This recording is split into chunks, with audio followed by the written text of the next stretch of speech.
Buenas tardes, amigos, higuesteros y higuesteras, aquellos que son fieles con nuestra historia, aquellos que somos fieles con nuestra historia. Habíamos comentado en el programa anterior que Juan Gabriel Torres García, en su misión de ir a buscar agua al Pozo de la Virgen, había llegado al barranco de Afirama y el barranco de Chacorche en la cueva de Añaco. Allí descarga el barranco del Chacorche y el barranco de Afirama. Se unen pluvialmente cuando llueve los dos barrancos, en otros tiempos grandes doseles de agua. Al llegar a ese lugar y al rebosar en la cueva, fue ese proceso natural del agua, esos grandes doseles de agua, los que hicieron la famosa cueva, a tal grado que el techo es gigantesco de basalto, y luego al fondo de la cueva, porque no es una cueva de mucho fondo, sino muy enormemente alta. Recomiendo a aquellos que me escuchan, si tienen interés en saber, ver y disfrutar de la sombra de la cueva de Añaco, que vayan y vean que lo que estoy diciendo se ajusta a la verdad. Pues esa agua, cuando esos grandes doseles, tanto el de Afirama como el de Chacorche, que eran barrancos de cumbre, recogían el agua de los valles, desde las crestas de esas montañas, bajaba. Y en otros tiempos fue ese fenómeno natural el que hizo esa enorme cueva.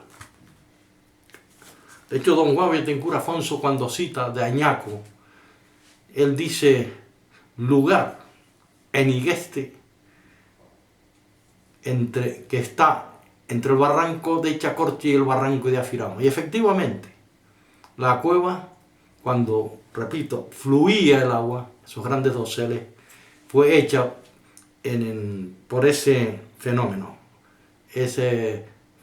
acuífero, o esos grandes doseles ocasionados por la lluvia.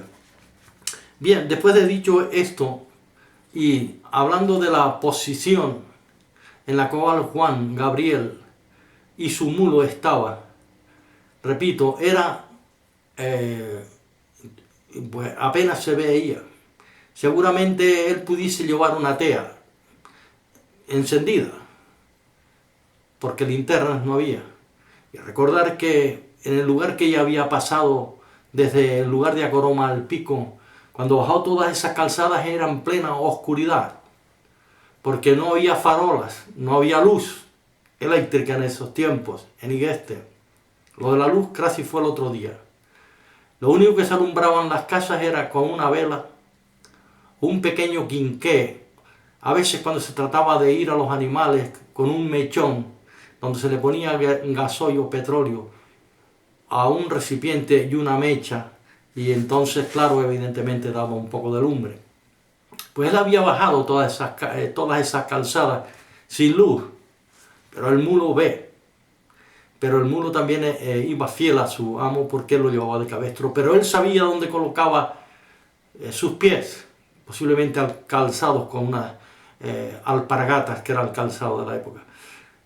Las fuentes higuesteras ya habían bajado el caudal, tanto la del Chajarchi como la de las Echafachi y otras fuentes, y por esa causa o razón, como comenté antes, no había galerías, etc. Juan se veía obligado, como tantos y tantos higuesteros, a buscar agua al Pocillo Santo. Pues bien, entonces desde ese lugar, desde la cueva fresca de Añaco, Juan sube una calzada y parte por un rumbo siempre al sur. Partió por aquel llano gigantesco de Añaco. Ahora que toda en su extensión se llama Añaco, como también está fuera de Añaco. Esos topónimos ya yo los he mencionado, pero tengo que ir explicando por dónde él iba caminando. A paso, pues, marcial, éramos a paso normal, pero tampoco a paso ni agigantado, ni forzando, sino parcialmente no. Pues después, una vez llegara a pasar del llano, empezaba a bajar por la calzada hacia abajo, pasaría por la parte izquierda hasta el paso famoso llamado el Paso de la Simona. El Paso de la Simona era que se bajaba por una pequeña calzada, unos pasos que había para ir al barranco, o en este caso pasar al otro extremo, al otro lado. Que también había huertas, y si no había huertas siempre había para cosas plantadas en aquella época, aprovechando las aguas de las lluvias. Pues él continuó su marcha y al bajar llegó a la Cruz Colorada, Cruz de la Colorada. Hay alguien que ha dicho que lo de la Cruz Colorada fue que murió no sé quién y tal, pero no, he dicho tantas veces que la Cruz Colorada es desde los tiempos el topónimo. Manejo un documento, he manejado un documento, o he tenido acceso a él, un documento familiar, donde habla de la Cruz Colorada, donde dice un trozo de tierra, y no era pequeño, donde dicen la Cruz Colorada. Y ahora dice, por el norte linda con el barranco que da la ciudad, refiriéndose al barranco de Añaco, que por cierto, baja por el lado izquierdo. Y la ciudad era Santa Cruz, porque, ¿se dan cuenta? Barranco que da la ciudad hacia el norte.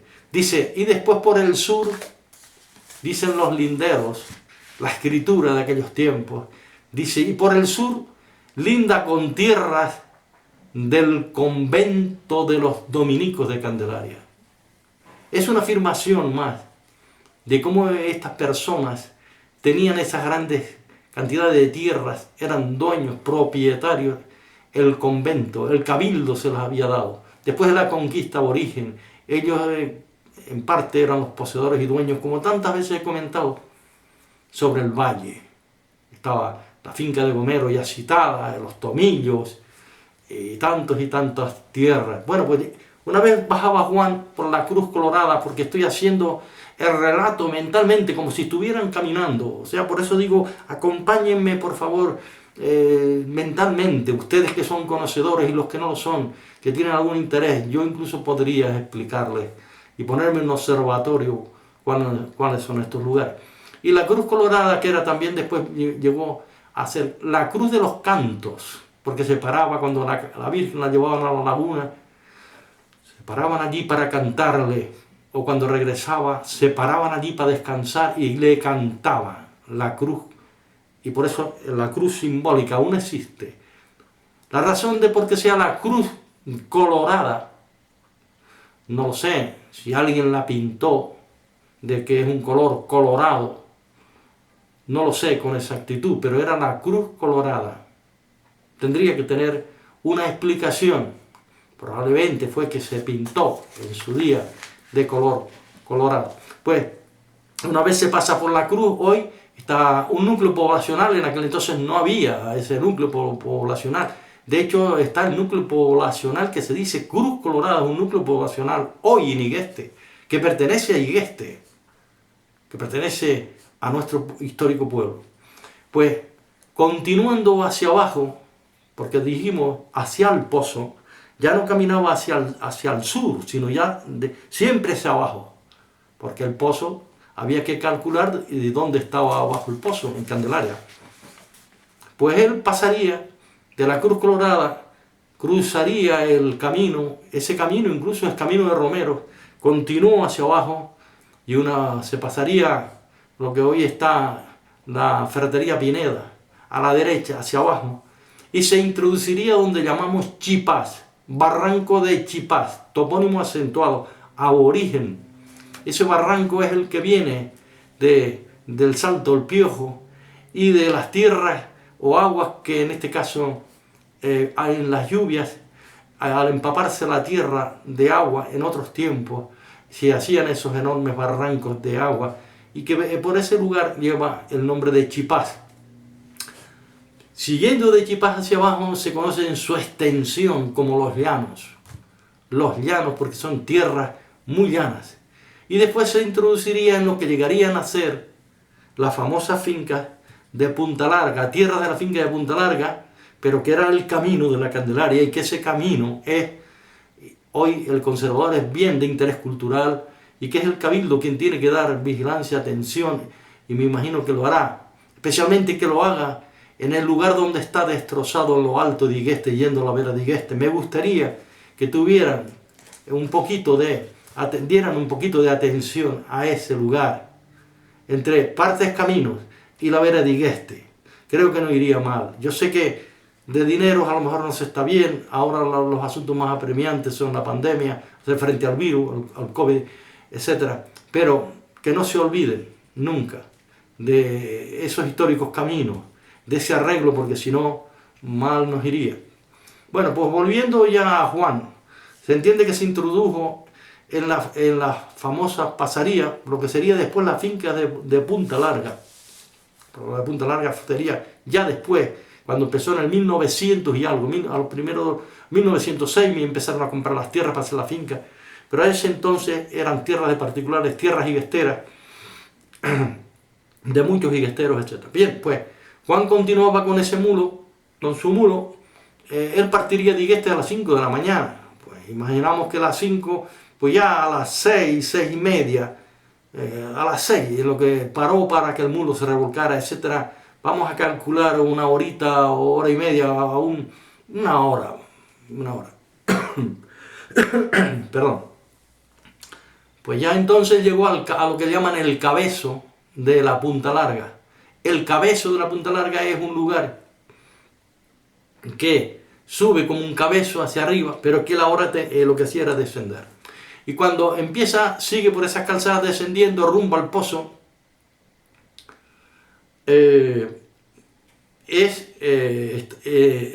concretamente llega al lugar de la desembocadura del barranco histórico, el barranco de Aroa, donde está hoy la piscina municipal, por cierto. Y quiero recordar, y enfatizo para los historiadores, para los investigadores, que allí estaba el famoso horno de cal.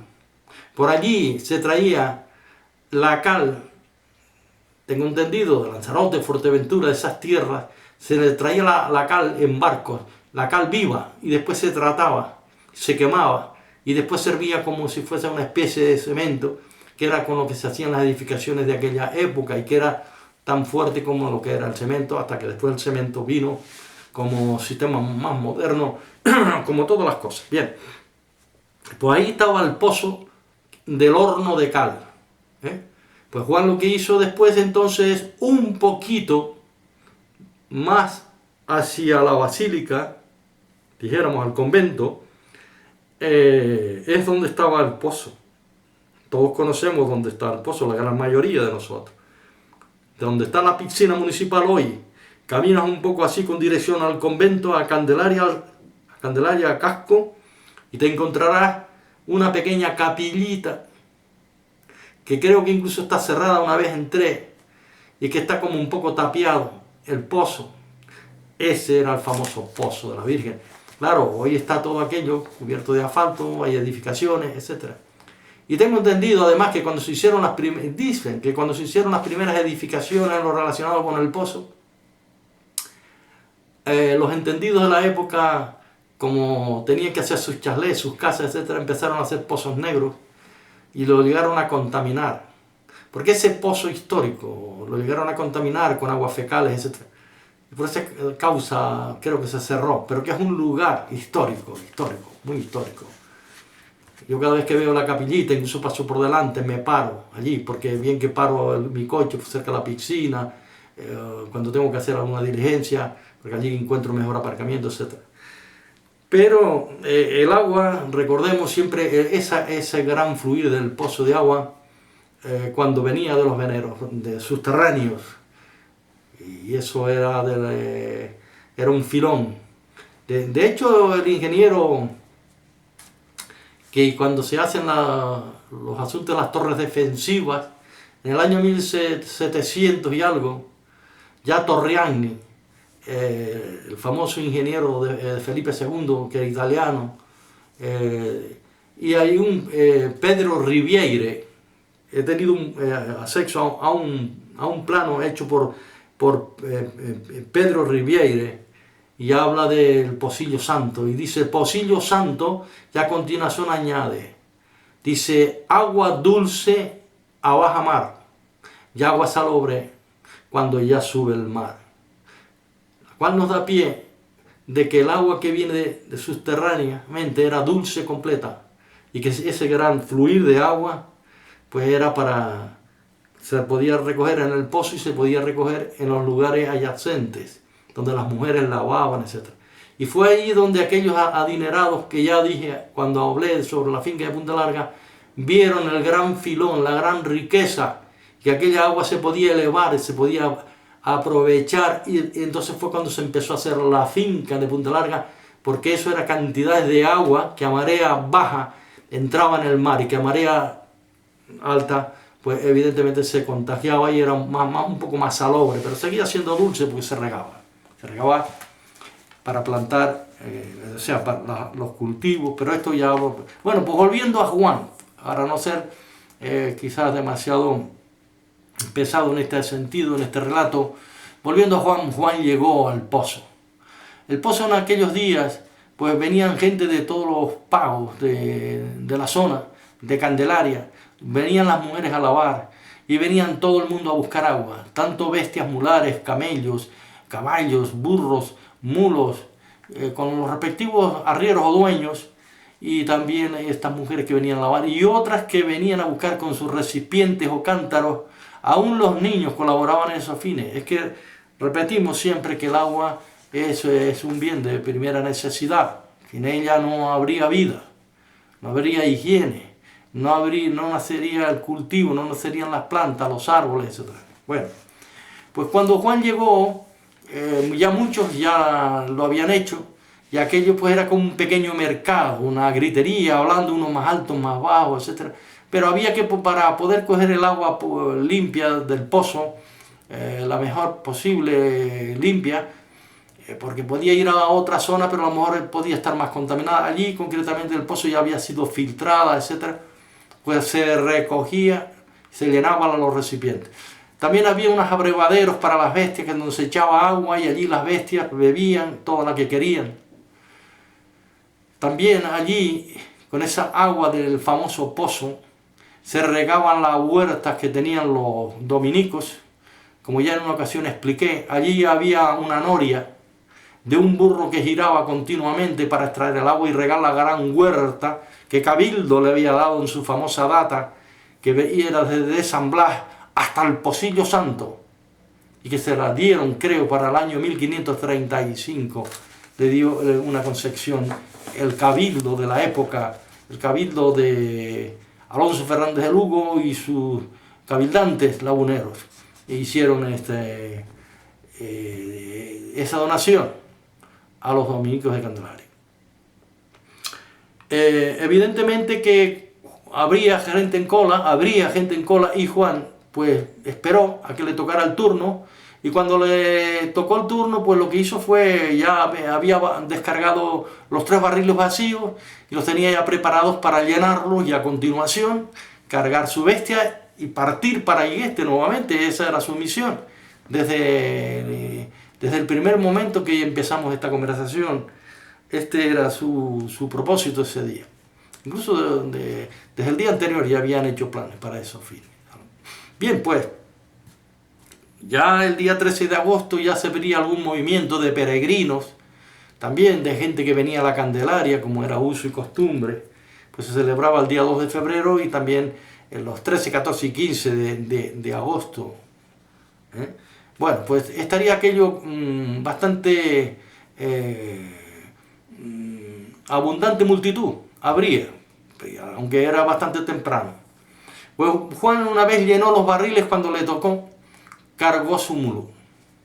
Pues tenía que hacer la misma operación, pasarle después atar bien los barriles, subir uno, subir el segundo, después poner los dos, emparejarlos, nivelarlos, y después el tercero se lo echaría. Como era un hombre de poderío, porque estaban bastante ateados, puso horizontalmente encima de los dos el siguiente barril. Pasó el sobrecarga, que es la correa, el que ata fuerte y hace la carga sólida, para que no vaya dando bandazos.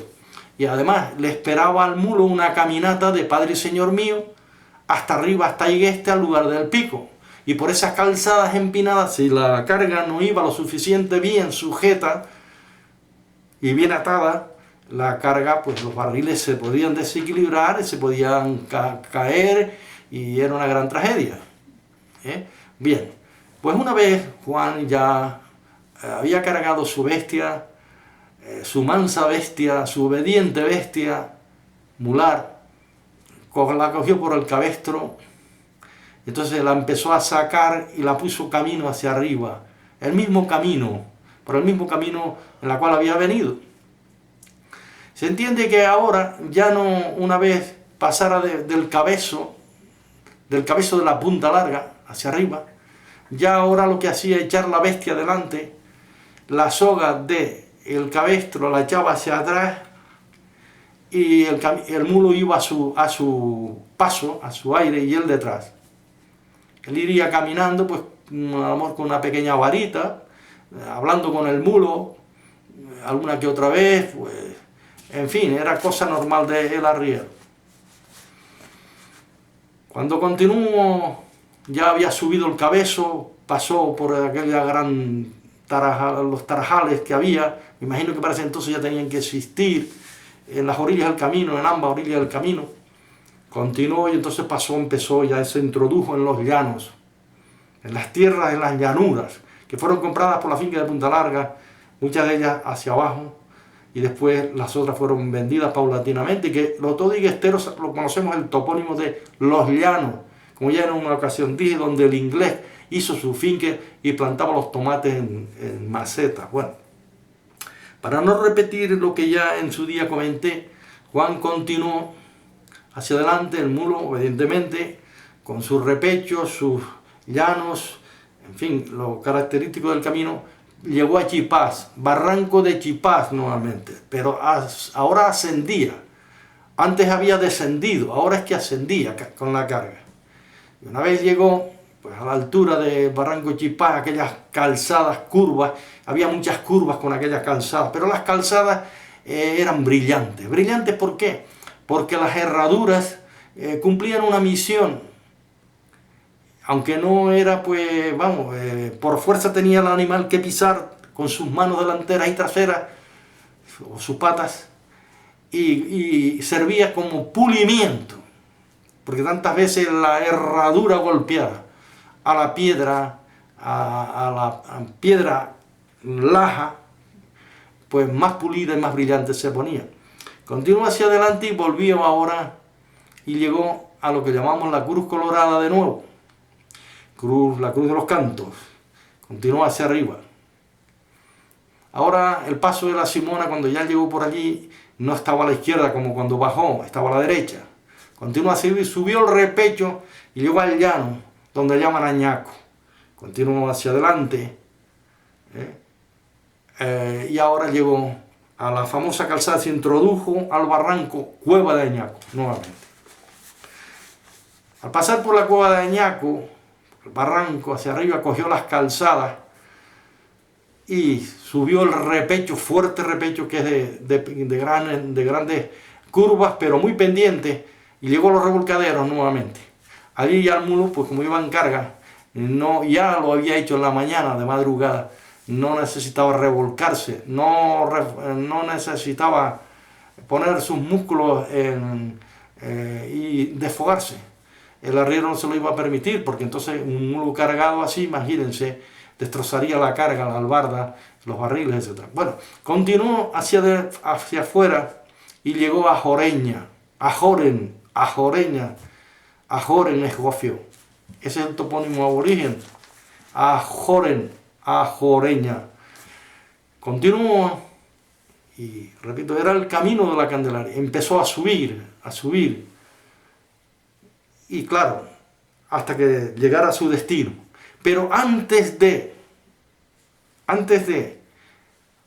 haber hecho todo ese recorrido, quiero hacer mención que precisamente es lo que tiene que ver la importancia del relato, que es que a la altura de Chipás, cuando había pasado, Juan iba a su aire, se había encontrado con dos provinciales, no guardias civiles, una pareja de provinciales de la época. Y esos provinciales desde aquel entonces estaban montando guardia en ese lugar, donde pasa hoy la carretera general, saliendo de Chipá a la Cruz Colorada. Ahí estaban montando guardia y observando y mirando todo lo que se movía, porque estaban en busca de prófugos, estaban en busca de hombres jóvenes, para mandarlos a la famosa guerra de Cuba. ¿Recuerdan? Que al principio dije, para ese tiempo, España estaba en guerra con Cuba y Cuba en guerra contra España, para verse libre y dejar ser colonia. Y España no quería soltar su colonia, y esa era la guerra existente. Recordar que los mambises, los mambises cubanos, eran los que querían ver libres los libertadores, y que muchos de esos mambises engrosaron, muchos higuesteros engrosaron las filas de los mambises, de aquellos que habían ido a Cuba y que se iban, se alistaban a esos mambisianos, a los mambises. De hecho, voy siguiendo la pista, todavía no tengo la información completa, de un joven higuestero valiente que llegó a la graduación de comandante y que estuvo bajo las órdenes de Antonio Maceo. Y que Antonio Maceo, precisamente, él iba tomando sus graduaciones por los hechos heroicos que hacía, y que en este caso, como he dicho, voy buscando la pista, porque recuerdo en el pasado haber leído una información en las épocas de mi juventud, pero estas cosas pues realmente no me llamaron mucho la atención, y de la información no la he podido conseguir tal como la leí en su día. Sí es cierto que tengo un libro titulado Los mambises isleños, y he buscado, pero claro, el problema es que he buscado por las listas, etcétera, nombres, apellidos, graduaciones, pero nunca dicen que son isleños, como puede ser de Canarias, puede ser Lanzarote, de Fuerteventura, de Tenerife, de La Palma, Gomera, etcétera, de los que fueron allí y después se alistaron, o otros que iban y se alistaban inmediatamente. Claro, ¿qué es lo que sucede? No dice en el lugar el origen, pues en el lugar de este señor era de Higueste, tal, no, con tanta precisión no. Dice, en su extensión dicen isleños, la isla que era como referente y punto. Bueno, pues volviendo al tema que nos ocupa y Juan Gabriel, los provinciales observaron cuando Juan Gabriel pasó con su mulo cargado. En esas observaciones, eran como las 8 de la mañana, dice, este es un prófugo. ¿Por qué? Porque vieron el estado físico de Juan Gabriel, su juventud, etcétera. Dice, pues más o menos a ojo de buen cubero debe ser un prófugo. Y entonces partieron inmediatamente los dos detrás de él. Y la bestia subía hacia arriba y Juan Gabriel detrás. Y Juan Gabriel se percató, aunque él dio los buenos días, se percató de que le venían siguiendo. Y ahora, en el futuro, espero poder explicar con detenimiento qué fue lo que pasó aquel día. ¿Qué fue lo que pasó aquel día 13 de agosto del año 1896?